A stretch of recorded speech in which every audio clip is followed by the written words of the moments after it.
మేషరాశి వారికి ఈ వారం అనుకూలంగా ఉందని చెప్పచ్చు.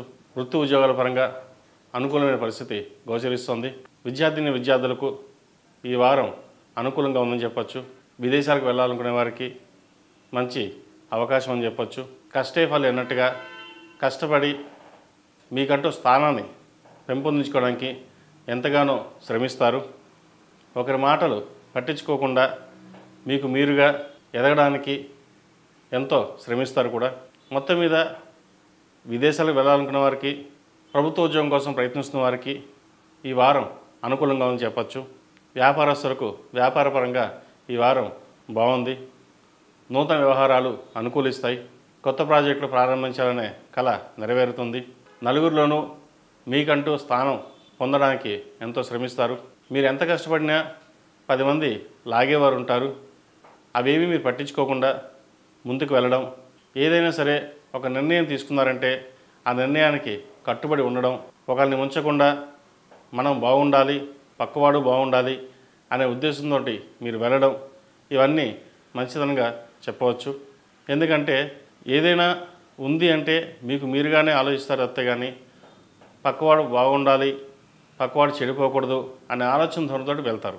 పక్కవాడు మీకు ఎంత అన్యాయం చేసినా ఏదైనా ఆ భగవంతుడే ఉన్నాడు, ఆయనే చూసుకుంటాడు, మనకెందుకు, మన విధి మనం నిర్వర్తించాలి, ధర్మం పరంగా వెళ్ళాలి అనే ఆలోచనతోటే మీరు ముందుకు వెళ్తారు. ఏదేమైనా భగవత్ సంకల్పం ఉంటుంది, ఆయనే చూసుకుంటారు అనే ఆలోచనతోటి ముందుకు సాగుతారు. వివాహాది శుభకార్యాల్లో చురుగ్గా పాల్గొంటారు. నలుగురితో కలిసి ఆనందంగా గడుపుతారు. విహారయాత్రలు, దైవ దర్శనాలు ఎక్కువగా చేసుకుంటారు. ఉద్యోగరీత్యా చిన్న ఏమైనా ఆటంకాలు ఉంటే ఈ వారం తొలగిపోతాయి. శత్రువులు కూడా మిత్రులుగా మారే పరిస్థితి గోచరిస్తుంది. అయితే శత్రువులు కదా చేర్చుకుందాం అనుకోకుండా మనం ఎంతలో ఉండాలో అంతలోనే ఉండాలని నిర్ణయించుకుంటారు. ఒకసారి దెబ్బతిన్నాము, ఇంకోసారి దెబ్బ తినకూడదు, ఏదైనా మన మంచికి అన్నట్టుగా అంటినట్టుగా ఉంటారు. ఇది ఒక అందుకు మంచిదే. బంగారు ఆభరణాలు కొనాలని యోచన చేస్తారు. వాటిని పక్కన పెట్టి పిల్లల భవిష్యత్తు కోసం ఆలోచిస్తారు. ధనం దాచాలన్నా వారి కోసమే ఎక్కువగా శ్రమిస్తారు కూడా. వారి అభివృద్ధి బాగుంటుంది, మంచి వృద్ధిలోకి వస్తారు. ఈ రాశిలో జన్మించిన స్త్రీలకు ఈ వారం మంచి ఫలితాలు గోచరిస్తున్నాయి. నలుగురిలోనూ పేరు ప్రఖ్యాత లభిస్తుంది. ఉద్యోగంలో ప్రమోషన్ లభిస్తుంది. వ్యాపారపరంగా కూడా వీరికి అనుకూలంగా ఉందని చెప్పవచ్చు.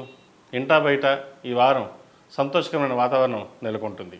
అయితే ఆరోగ్యపరంగా చిన్న జాగ్రత్తలు వీరు తీసుకోవాలి. వీరికి ఏలినాటి శని ప్రారంభం కాబోతోంది. దానివలన కొంత ధన నష్టం కావచ్చు, ఆరోగ్యరీత్యా కావచ్చు, చిన్న ఇబ్బందులు పెట్టే అవకాశం గోచరిస్తుంది.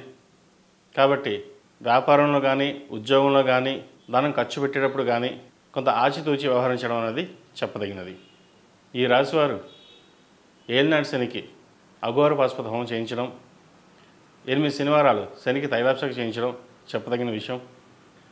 ప్రతిరోజు ప్రతినిత్యం ఓం నమఃశివాయ ఒత్తులతో దీపారాధన, అష్టములిక గుగ్గులతో ధూపం వేయండి. అలాగే ప్రతిరోజు ప్రతినిత్యం అష్టమూలిక తైలంతో దీపారాధన చేయడం ఎంతో శ్రేయస్కరం. మంచి అనుభూతి, అలాగే ఏదైనా కార్యక్రమం తలపెడితే ఆటంకం లేకుండా నిర్విఘ్నంగా సాగుతుంది కూడా. ఈ రాశి వారికి కలిసొచ్చే రంగు గ్రీన్ కలర్, కలిసొచ్చే సంఖ్య 4. ఏదైనా కార్యక్రమం చేపట్టేటప్పుడు బుధవారం కానీ శుక్రవారం కానీ ప్రారంభించండి, మంచి ఫలితాలు సంప్రాప్తిస్తాయి. అందరికీ ఒక ముఖ్య గమనిక, ఈ నెల 26వ తారీఖున మహాశివరాత్రి. ఈ మహాశివరాత్రి రోజున శైవక్షేత్రంలో మహాలింగార్చన సహిత మహాపాశుపత హోమం, అలాగే లింగోద్భవ సమయంలో అష్టోత్తర కలశాభిషేకాలతో స్వామివారికి అభిషేకం, 108 కలశాలతో సుగంధ ద్రవ్యాలతో అభిషేకం చేయబడుతుంది. కాబట్టి ఈ మహత్తరమైన కార్యక్రమంలో ప్రతి ఒక్కరూ పాల్పంచుకుని ఆ దేవదేవుని ఆశీస్సులు పొందగలరని మనవి. మరిన్ని వివరాలకు ఈ కింద ఉన్న నంబర్ని సంప్రదించండి. మా స్టాఫ్ మీకు సరైన వివరాలు తెలియజేయగలుగుతారు.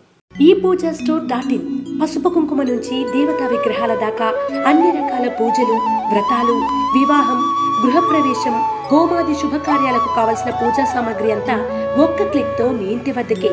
నేడే ఆర్డర్ చేయండి మీ ePoojaStore.in లో. One stop for all puja needs.